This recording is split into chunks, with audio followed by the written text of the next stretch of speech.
Malcolm McLean was moving from one country to another and was wondering why it took these guys so long to get the boxes onto the ship, and he invented the shipping container.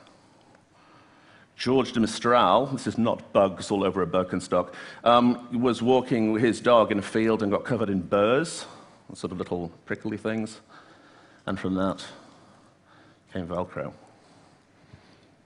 And finally, for the Brits, Percy Shaw, this is a big British invention, saw the cat's eyes at the side of the road when he was driving home one night, and from that came the cat's eye. So there's a whole series of just using your eyes, seeing things for the first time, seeing things afresh, and using that as an opportunity to create new possibilities.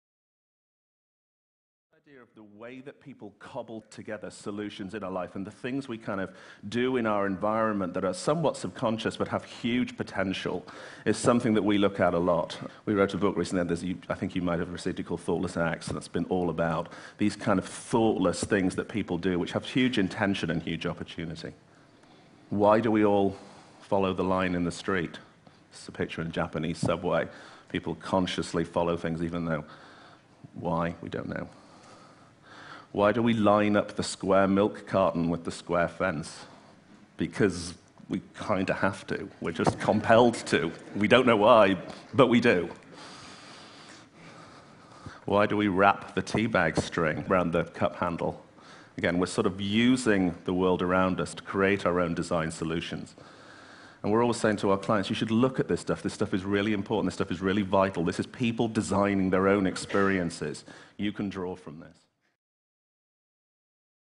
A friend of mine was a designer at IKEA, and he was asked by his boss to help design a storage system for children. This is the Billy bookcase. It's IKEA's biggest selling product. Hammer it together with a shoe if you're me, because they're impossible to assemble.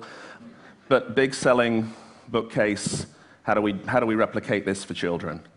The reality is when you actually watch children don't think about things like storage in linear terms. Children assume permission in a very different way.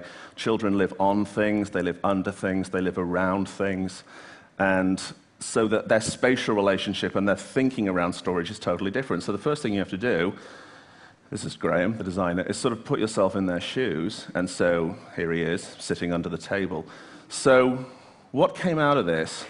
This is the storage system that he designed. So what is this, I hear you all ask? No, I don't. It's this, and I think this is a particularly lovely solution.